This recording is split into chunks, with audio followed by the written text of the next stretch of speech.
कर्जमुक्ती प्रक्रियेला वेग, पात्र शेतकऱ्यांचा तपशील संकलनाची जबाबदारी बँकांवर निश्चित। राज्य शासनाने शेतकऱ्यांना दिलासा देण्यासाठी पुण्यश्लोक अहिल्यादेवी होळकर शेतकरी कर्जमुक्ती योजना 2026 जाहीर केली आहे। या योजनेचा लाभ 56 लाख शेतकऱ्यांना मिळणार आहे।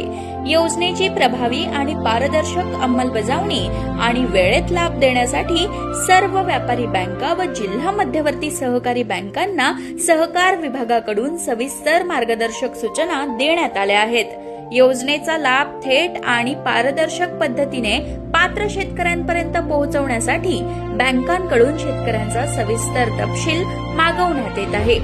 बँकांना युद्ध पातळीवर काम करण्याचे आदेश राज्य शासनाने दिले आहेत।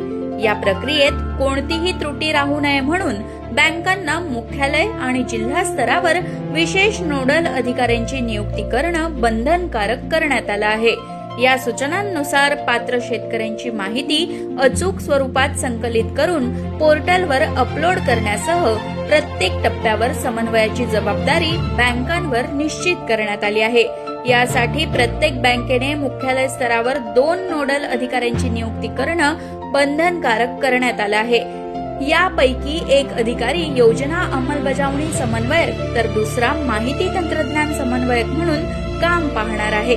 तसंच प्रत्येक जिल्ह्यात जिल्हाधिकारी व जिल्हास्तरीय समिती अर्थात डीएलसी यांच्याशी समन्वय राखण्यासाठी स्वतंत्र जिल्हा नोडल अधिकाऱ्याची नियुक्ती करण्याच्या सूचना देण्यात आल्या आहेत।